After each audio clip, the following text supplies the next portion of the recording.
Bueno, bauticé esta conferencia, ya tiene antecedente, las haciendas del Valle de México. Y agradezco al Arturo Otario por invitación y motivación para dar esta conferencia, las haciendas del Valle de México, y en especialmente esta hermosa hacienda de Ojo de Agua, que hoy nos convocamos en la sesión rotaria. Es para mí un privilegio poder dar esta plática en donde viajaremos a través del tiempo para hallar quién o con qué fin se construyó esta hacienda. Las investigaciones nos abarca desde la época precolombina para saber qué se encontraba en este lugar geográfico, qué culturas se asentaron, qué fueron y cuál era su vida cotidiana. Posteriormente viajaremos a la época colonial, quienes detentaban este territorio, cuál era su desarrollo económico, cuál era el propósito de la construcción de esta hacienda, quién fue el que mandó a construir y por qué. Todas estas interrogantes intentaremos descubrir y dar este paso para que posteriores investigadores puedan corregir o aumentar esta información que hoy me permito compartir con ustedes, y gracias por su presencia. Después de que el hombre se va transformando en sedentario, Tecama se va conformando como aldea firme en el año antes de nuestra era, a finales del periodo preclásico, con pequeños grupos inmigrantes de olmecas y náhuatl. Es durante este periodo clásico cuando Tecama florece relativamente gracias al nacimiento y desarrollo de la cultura teotihuacana. Esto principalmente por el obligado intercambio comercial con aquella gran metrópoli de productos obtenidos en la zona lacustre del lago de Jaltocan. Disculpen que hable un poquito náhuatl porque no existen los acentos en náhuatl. Por más que nada, Tecama obtiene de Teotihuacán los conocimientos básicos para el asentamiento de una comunidad sedentaria, aunque pequeña, pero autosuficiente. La decadencia de Teotihuacán no afectó grandemente a Tecama y otros pueblos ribereños, ya que no dependían de ella directamente, y sí, en cambio, Tecama siguió conservando su mismo estatus económico y social. Más aún, obtuvo de los teotihuacanos su filosofía, su religión y sus modos de vida más desarrollados, como el avance de la agricultura. En el año 2002, los mexicas, a su paso por Jaltocan, fundan el pueblo que ya en ese entonces existía y lo nombran Tecama, Boca de Piedra. Es precisamente en Azompa donde los mexicas aprenden a construir y usar las chinampas, que les sirvió grandemente cuando fundaron la gran ciudad de Tenochtitlan. Del lago de Jaltocan, aquí podemos ver cómo el proceso de las chinampas, bueno, por eso se llama cristianamente, que le ponen San Pedro, pero es Abzompa, ahí fue donde se enseñaron a aprender las chinampas. Del lago de Jaltocan se podían obtener carpas, pescado blanco, ajolotes, renacuajo, acosiles, ranas, huevera de mosca acuática y otras. En especial esta huevera es exquisita, raramente ya se encuentra. Bueno, puede ser un producto de alta cocina. ¿Nuestro caviar? Nuestro caviar. Los grandes lagos como vías de comunicación jugaban un papel fundamental en el desarrollo económico y social, ya que, como no se conocía el uso de la rueda, las canoas conectaban entre sí a un gran número de comunidades, tanto así que se podía comunicar Zumpango, Jaltocan o Tecama directamente por agua con Tenochtitlan, Xochimilco o Chalco. Antes de la llegada de los españoles, Tecama tuvo una población relevante, tenía un gobierno indígena y su calpulli propio, se sostenía con dignidad y decoro, pertenecía a la etnia Acolhua, tributaba en lo administrativo a Texcoco y en lo militar a la Tenochtitlan. Desde la conquista se le permitió a Tecama que siguiera siendo gobernada por indígenas. A mitad del siglo XVI se comisionó a Miguel de San Bernardino, indio principal de Xochimilco, para que viera si el gobernador, los principales y los alguaciles de Tecama habían actuado conforme a la ley. En su reporte fue satisfactorio para el virrey. Los peones o jornaleros habían surgido ya desde el siglo XVI. se endeudaban al trabajador de manera que quedara prácticamente como esclavo en el latifundio particular o hacienda. Las principales haciendas que surgieron en Tecama durante el periodo de la colonia fueron San Miguel Tenopala, Ojo de Agua, San Nicolás, La Redonda, bueno, aquí faltaría Azcatepec y otras más. En los primeros años de la colonia, la base de la economía en Tecama y los pueblos vecinos continuó siendo casi la misma que en la época prehispánica: la agricultura, la caza y la pesca. Los principales cultivos eran el maíz, el frijol, la calabaza, el nopal, el maguey, y posteriormente se fueron introduciendo los cultivos de origen europeo como la cebada y el trigo.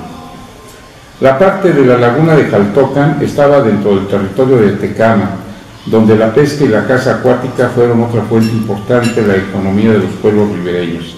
El comercio se siguió practicando a través de los tianguis, pero el intercambio de mercancías por medio del trueque se fue sustituyendo al introducir los españoles el uso de la moneda. La evangelización por órdenes religiosas: los dominicos llegaron en 1526, los agustinos en 1537 y los franciscanos en 1567. Para 1530 la encomienda domina a los encomenderos, constituyen el sector más poderoso de la clase dominante. La encomienda legalmente es una asignación oficial de comunidades indígenas a un colonizador o conquistador privilegiado. El encomendero, por su parte, tiene obligaciones militares de derecho público y religioso en las que garantizaban la sumisión de los indígenas, se regulaba su administración y se prohibía su conversión a la fe cristiana. A cambio de ello, el encomendero obtenía derecho al tributo de los indígenas. Quisiera hacer una anotación al margen: mientras que aquí se daba la cuestión de los encomenderos, en la Iberia, en España, ya había sido abolido, ya no existía, ¿sí? Sino solamente aquí se le dio una circunstancia porque no recibían financiamiento de la corona, y otra de las cuestiones, bueno, pues para hacer, se expulsó mucha gente joven de España hacia la Nueva España, este nuevo mundo, por la falta de trabajo. O sea que siempre ha sido esto una constante en la humanidad. Siguiendo la cronología de esta exposición, en 1583, Fernando y Cristóbal Sotelo Moctezuma, nietos del emperador Moctezuma, toman encomienda de Ecatepec. Hernando de Cortés le deja al último Tlatoani Ecatepec como una reserva territorial intocable, donde no va a haber encomenderos, donde ningún conquistador va a estar. Y ahí son los nietos que, bueno, pues como ya hemos visto y estamos analizando, pues ya les dan nombres españoles. Y por su importancia, la encomienda de Ecatepec en esa época se convirtió en alcaldía mayor y en la construcción que se conoce como la Casa de Morelos, que está destinada para ser museo actualmente. Era el lugar donde se detenían los virreyes y otros personajes a descansar, a bañarse, antes de entrar a la Ciudad de México. Era obligado. Posteriormente, esta encomienda fue vendida en 1617 por los hijos de don Fernando y don Cristóbal a la señora Leonor Zúñiga de Ontiverios y a doña Clara, su hija, y surge la hacienda Ojo de Agua, una de las más importantes. Bueno, pues entonces aquí estaremos. ¿Quién fue la primera propietaria, se puede decir? En la que empezó y hizo la hacienda. ¿Qué año fue ese? 1617. Y pues ella, aunque hay un litigio que dura casi 50 años en la Consejo de Indias, al final se le da la posesión a doña Leonor Zúñiga de Ontiverios y a su hija doña Clara, ¿sí? Para comenzar, diremos que la palabra hacienda significó originalmente un conjunto de bienes. Así, en la Nueva España llamábase hacienda de ovejas a un rebaño, hacienda de indios a las milpas, a Cacal y a las otras pertenecientes a los aborígenes, hacienda de minas al capital formado por los yacimientos y sus instalaciones, haciendas de labor y ganados a una explotación campestre tipo mixto. Por lo tanto, la hacienda Ojo de Agua era una donde se tenía la explotación de la labor y de ganados. donde las personas trabajaban para un amo o patrón.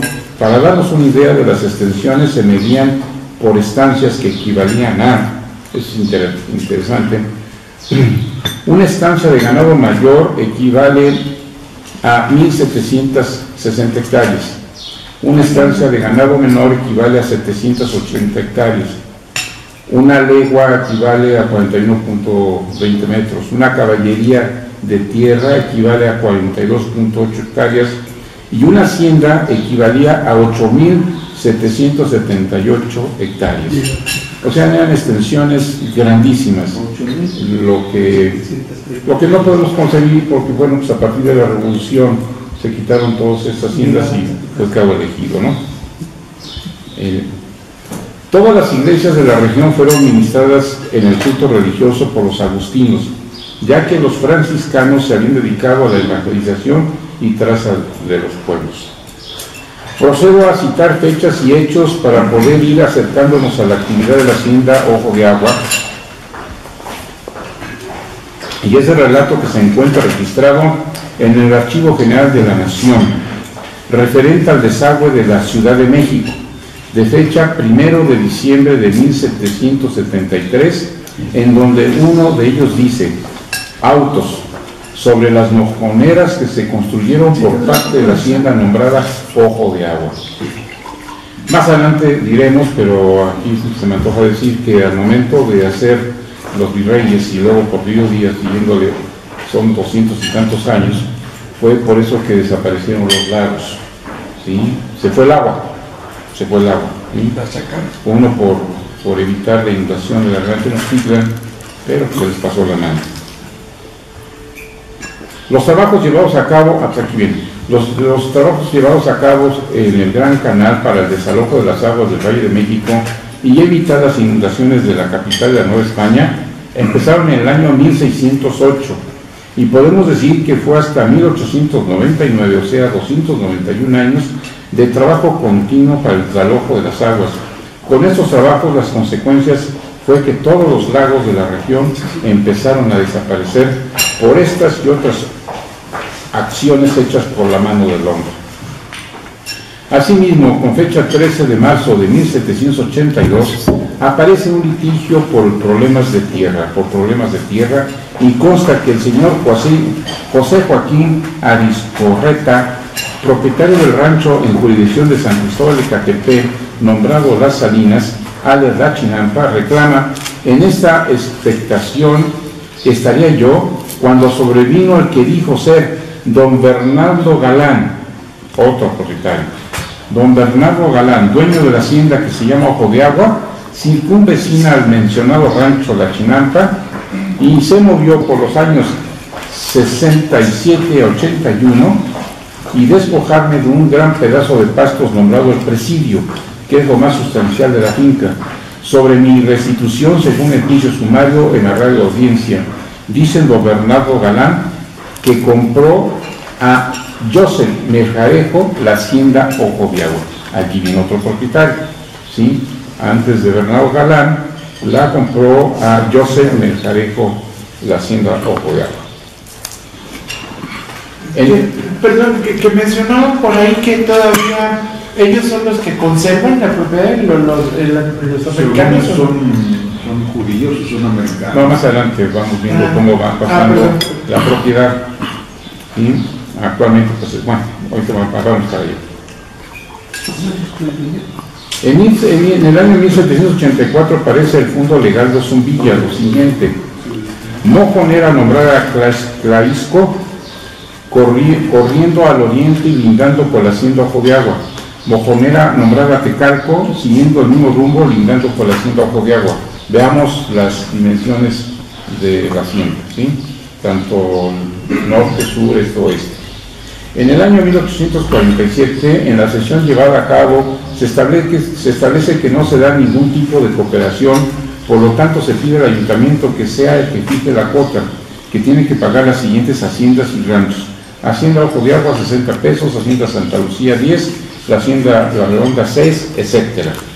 Es cuando empiezan a pedir los tributos. En el año de 1855 el general Plutarco González, gobernador y comandante general del Estado de México, hace saber al municipio de Tecámac que se pondrá el Estado inmediatamente sobre las armas, integrando la Guardia Nacional. El gobierno procurará que esta guardia quede armada y en estado de servicio lo más pronto posible. El gobierno hará por esta vez el nombramiento de jueces y oficiales, designará mínimo de fuerzas que debe de haber en cada distrito, armas, mosquetes, sables, la primera vez que los deberán dar los pueblos, recayendo al ciudadano José María Oropesa, auxiliar primero, y Valentín Fragoso, auxiliar segundo, ambos de la Hacienda Ojo de Agua.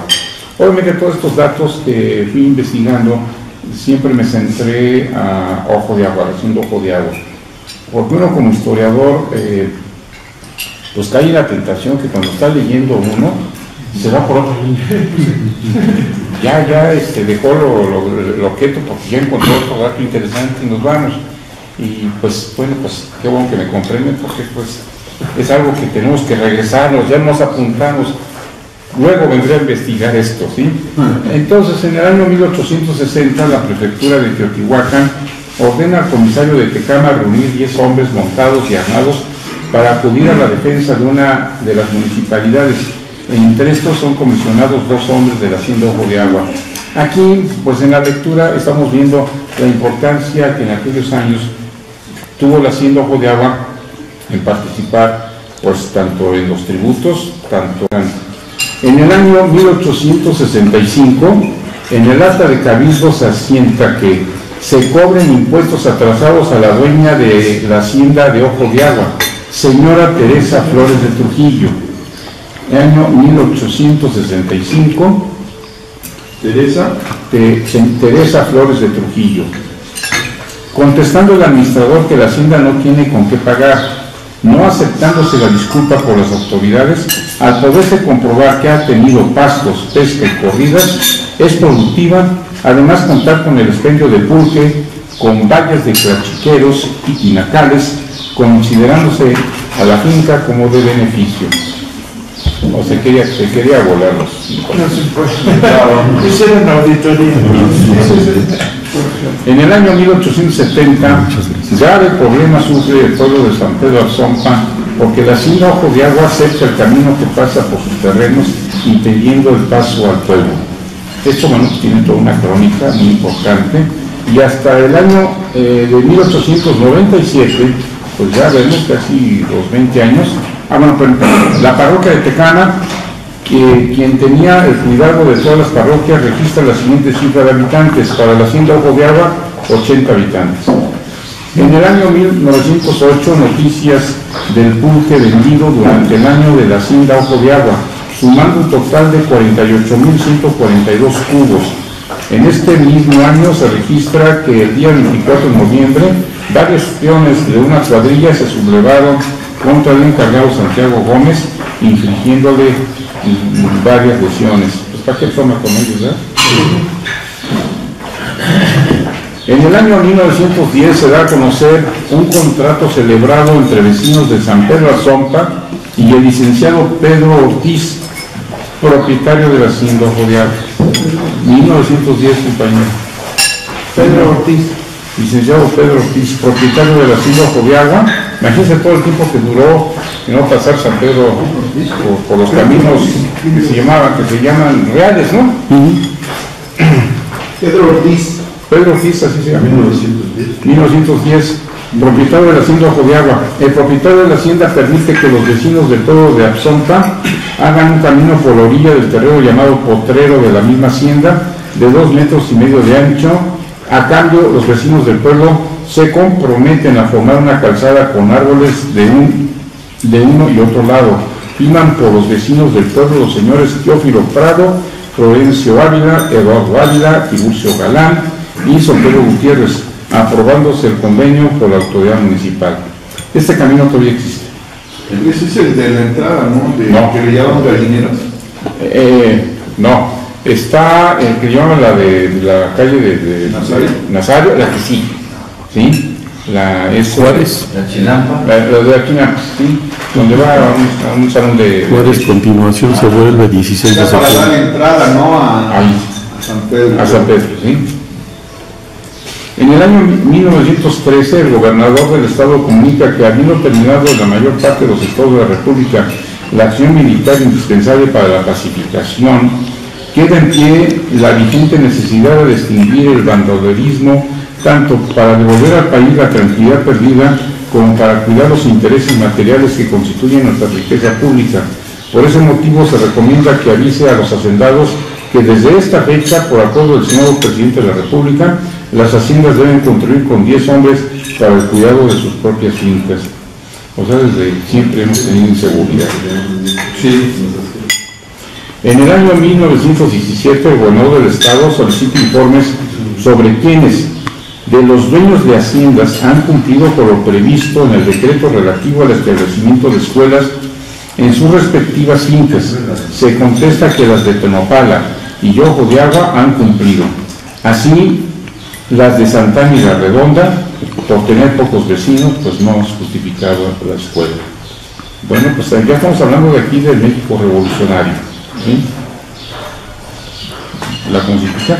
En el año 1925, las estaciones ferrocarrileras de Xolos y Ojo de Agua se subordinarán a los comisionados regidales, obviamente, de Reyes y Hacienda Ojo de Agua.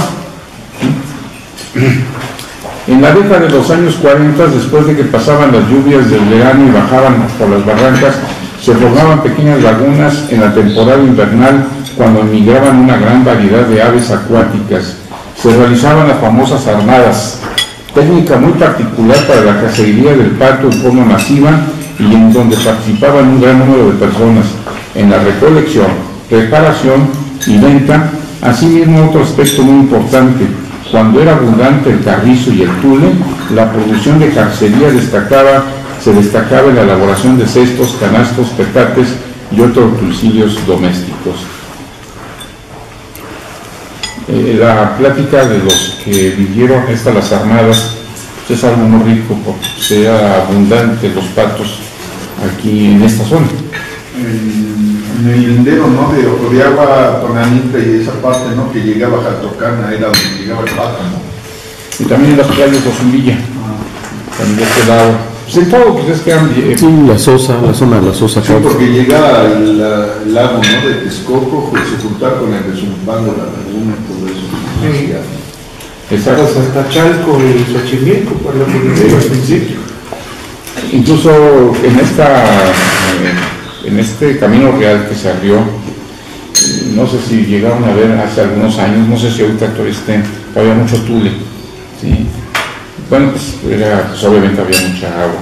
También en esas fechas en San Pedro Azompla se cultivaba la tierra, y de todo aquello solo quedan como testigos mudos los agonizantes huejotes, árboles que se sembraban a las orillas de las chinampas, ahora languidecen entre el desarrollo urbano de un presente confuso e incomprensible. Estos huejotes son árboles delgadísimos pero muy altos, y generalmente van a estar en Xochimilco. Bueno, los identificamos inmediatamente. San Pedro Azompla, he visitado, todavía tiene algunos testigos, y en lo que es San Martín de las Pirámides también hay testigos donde había mucha agua. Entonces, tan pronto como desaparezcan, bueno, pues desapareció ya parte de nuestra historia. En el año 1969 es inscrito en el registro público de la propiedad el plano de notificación del fraccionamiento denominado Fraccionamiento Agrícola Pecuario Ojo de Agua. En su inicio, esto era para hacer, por la cuenca lechera de Tizayuca, hacer un centro pecuario, o sea, pues tener aves, una circunstancia de distracción, no fraccionamiento, ¿sí? En el año 1974 se registró la Escritura Pública número 10.943 relativa a la constitución del Centro Industrial Pecuario Ojo de Agua, Sociedad Anónima. Aquí cambia el giro del uso del suelo, de ser una zona pecuaria a ser ya un fraccionamiento, ¿sí? En el año 1977 se firma el acta de entrega y recepción de las obras de urbanización y servicios públicos y áreas de donación del fraccionamiento agrícola pecuario Ojo de Agua. En el año 1980 se donan terrenos municipales para las siguientes escuelas: primaria 12 de octubre, Jardín de Niños Ojo de Agua, primaria Carlos Magón, primaria Vanguardia Revolucionaria y otras más que no aparecen, pero que al paso del tiempo la ciudadanía, porque en aquel tiempo pues ya empezamos a vivir, pues yo creo que ya tenemos aquí como Yo 47 años. 47 años, casi a los 50 estamos llegando. Entonces, bueno, pues hemos vivido todo esto. En el año 1991, varios vecinos de fraccionamiento presentan ante el Cabildo la propuesta de elevar la categoría de denominación política a Ciudad Ojo de Agua. Esto, bueno, pues lo tengo muy presente porque yo fui regidor en este periodo y fue un grupo de vecinos que cumplíamos con todo lo que manifestaba la ley orgánica municipal para que se hiciera Ciudad Ojo de Agua. No existían otros fraccionamientos, una posición era de que de cada peso que se diera por predial, 30 centavos se quedara exclusivamente para el mantenimiento del fraccionamiento. Obviamente no prosperó la idea, ni mayoritaria, entonces por votación. Pues, quiero agradecer a las señoras Teresita y Esperancita Galán Esteves, así como a la señora Ricarda Guzmán Galán y Pablo Plácido Galán, quienes me regalaron un tiempo para platicar y recordar ellos sus memorias de tiempos pasados en la hacienda Ojo de Agua. Me comentaron los días de fiesta que se celebraban en esta hacienda, siendo las siguientes: 3 de mayo, Día de la Santa Cruz. Sus festejos empezaban en la misa de la parroquia y después de esta los patrones regalaban colación, pan y fruta a los asistentes. Por la tarde empezaba el baile, que se prolongaba hasta altas horas de la noche. Este baile se efectuaba en los portales de la hacienda, o sea que ahí meditaban.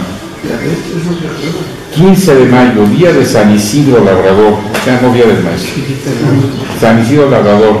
En este día los trabajadores adornaban con flores sus carretas y yuntas con flores y salían a trabajar. 24 de junio, Día de San Juan, donde los pobladores de San Pedro Azompa y Ozumbilla llegaban a las 3 de la mañana al lago de la hacienda, donde procedían a gozar de las tibias aguas para posteriormente compartir un rico desayuno de tamales y atole. Ese día era uno de los que se cortaban el pelo por considerarlo un día especial para hacerlo. Por la tarde empezaba el baile y en ocasiones se prolongaba hasta por 3 días. Es ahí donde empezaban las creencias. ¿24 de junio? El 24 de junio, 23 de San Juan. Entonces, bueno, pues era donde convivían San Pedro y Ozumbilla y se venían aquí a la hacienda Ojo de Agua a convivir. 12 de diciembre, Día de la patrona de la capilla, la Virgen de Guadalupe. Empezaban los festejos con las mañanitas a la Virgen en su capilla. Posteriormente los patrones obsequiaban dulces, pan, fruta a los asistentes. Por la tarde empezaba el baile y en todas las fechas y en todas estas fechas venían una orquesta de la Ciudad de México. Las piezas que tocaban eran vals y las polcas. Me comentaban ellos que pues eran las mejores bandas que venían de la Ciudad de México aquí. Otro dato especial de especial. ¿Me permites ¿sí? Con este argumento no se le podría comentar a la administración, Alfonso, de por qué quitaron el cuadro de la Virgen como del altar en la capilla de aquí de Ojo de Agua. Ahí hay un cuadro de Virgen. Sí, pero ya no está en el altar principal. Ok. Porque dice que se veneraba, la patrona era la Virgen. Buena observación. O sea, se podría, yo creo que tomar a tu lugar. Porque hay lo que ha sido la costumbre de los dueños es que cuando venden se la llevan, ¿sí? Entonces ha de estar en alguna casa. No, el cuadro está aquí y antes estaba en la pared izquierda. O sea, porque se ve en el altar el cuadro. Estaba en el altar, pero el argumento era que bueno, no puede ser en el altar mayor porque no vaya por jerarquía, tendría que estar porque son misóginos. Ajá. Pero en realidad sí se arriesgaría un poquito. La campana de aquí de la capilla se la robaron. Sí, pues sí. Entonces hay un velador y tienes una nómina de 9, 10 personas, pero a la hora que se roban algo nadie ve nada, nadie sabe nada. Entonces no voy a hacer que lleguemos y ya ni puerta hay ahí, no. Pues, sí es más vistoso el Cristo, lo pusieron de la Virgen, está en una pared de Bueno, dice otro dato especial y especial interés de los cronistas es que todas las mañanas los trabajadores pasaban a la capilla a cantar Ave María y salían a las labores, y al regreso, como a las 6 de la tarde, pasaban de nuevo a la capilla a cantar de nuevo Ave María. En la parte norte hay una edificación que forma parte de la hacienda, la cual fue recinto de monasterio, después convento y por último tinacal. El reloj que se encuentra en esta hacienda es de los llamados de sol y data de 1898. Se encuentra en el jardín principal. Por una cara tiene una S que mira al norte y da la hora del día, o sea de sol, y en la otra cara tiene la N y mira hacia el sur y da las horas, obviamente, de la noche o de la luna. Cuando el general Joaquín Amaro compró la hacienda, se hicieron los siguientes cambios. Compró, esa es la que se la apropió, tengo entendido. Pues aquí dice cómo. Muy barata, pero la compró. ¿Cuánto cuesta tal? ¿En qué año la compró Joaquín Amaro? Fue en el tiempo, mira, yo casi pudiera estarle poniendo la fecha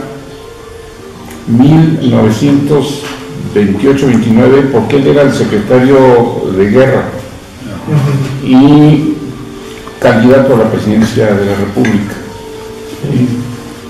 Yo conocí a su hermano menor, el doctor Amaro, y de plano tuvo que sacar a la familia de México, porque pues, si todos vemos en la época revolucionaria, todos fueron asesinados, todos los líderes revolucionarios, todos, ¿sí? Todos, no hay ninguno que se salga, ¿sí? Hay que volver revolucionarios. Yo me imagino que esto finalmente es debido a los intereses de Estados Unidos, ¿sí? No creas que, o pueda que sea muy sencillo, pero no son intereses de Estados Unidos. Y a Estados Unidos yo difiero de ahí. Yo creo que es nuestra pasión. Son una pasar del presidente Humberto, o hacer lo necesario para que quede Alfonso. O sea, así, pues, y en Estados Unidos tienen otra onda, ahorita que tienen a un bipolar, pero cuando el presidente, aunque no haya sido su candidato, lo respetan, sí. Sí, tiene otra forma, esa es anglosajona, ¿sí? Y aquí nosotros los latinos andamos rompiendo la cara, sí, pues para efecto, pues, el presidente de Perú, ¿no? Ahorita ya buscando la cárcel al expresidente. Tenemos otra forma, otra formación genética, y debemos de descubrirlo nosotros para poder comprendernos primero, y en segundo término poder sacar nuestras grandes virtudes, porque tenemos un síndrome de inferioridad terrible. Esto solamente podemos superarlo a través de la academia, del estudio, porque no hay ni fórmula mágica para que se deje de hacer, ¿no? Bueno, yo me voy a aprovechar para decir a mi esposa que sí viene a justificar. ¿No se enfocas? Cuando el general Joaquín Amaro compró la hacienda, se hicieron los siguientes cambios. Mandó quitar la vía de tren que pasaba enfrente de la hacienda, porque no dejaba dormir, donde actualmente se tiene el club de la tercera edad. Era la estación del tren. Al igual, ahí se encontraba la tienda de raya, la venta de pulque, pasando la vía hasta el camino de Caltenco, como actualmente se encuentra. Imagínate el poder político que tenía, o que tuvo el señor Joaquín Amaro, de mandar cambiar la vía del tren, aquí, pasa allá. Otro cambio que ocurre en la hacienda es que la tropa empieza a bloquear la salida de los manantiales con sacos de arena y cemento. Con este hecho se empezó a ir el agua, aunado a las obras del Gran Canal. Pareciese que era acabar con las bellezas que la naturaleza había regalado en esta región. Se empezaron a desecarse los lagos y los ojos de agua. Precisamente en este lugar era donde salía el agua que recorría hacia abajo y hacia el lago. Aquí en la hacienda, en donde estaban las canchas de tenis, esta agua llegaba hasta Jaltocan. La hacienda tenía frondosos ahuehuetes, símbolo donde nace el agua. Aquí podemos ver algunos ya muertos en la propia alberca. Se cayó uno que estaba al lado del pozo, era una ahuehuete grande, y acá atrás estaba el... Por último, deseo que esta charla deje a nosotros, lotarios, que esta hacienda debe de ser que nos dé identidad por nuestra comunidad de Ojo de Agua, y que nuestros hermanos de las comunidades del municipio de Tecama, pues que formamos parte de ella, pues sepamos valorarla como un valor histórico. La hacienda Ojo de Agua ha estado presente en la historia de nuestro país, estado y municipio. Nos ha permitido arraigar en generosa tierra a nosotros que hemos venido y dado cobijo a nuestros hijos que han nacido ya aquí. Ahora siguen nuestros nietos. Defendamos la hacienda, defendamos nuestros pueblos en sus tradiciones y costumbres. Defendamos a estas tierras de Tecama. Impidamos construyan miles de casas. Nuevas tropas empiezan a lanzar sus sacos de cemento en nuestros campos, como aquellos que secaron los manantiales. Ahora hay otros que tratan de acabar con nuestro bello municipio verde. Luchemos juntos, corramos la voz y no dejemos que las autoridades y las grandes empresas acaben de sepultarnos en cemento. Se lo debemos a Tecama y se lo debemos a nuestros hijos. Muchas gracias.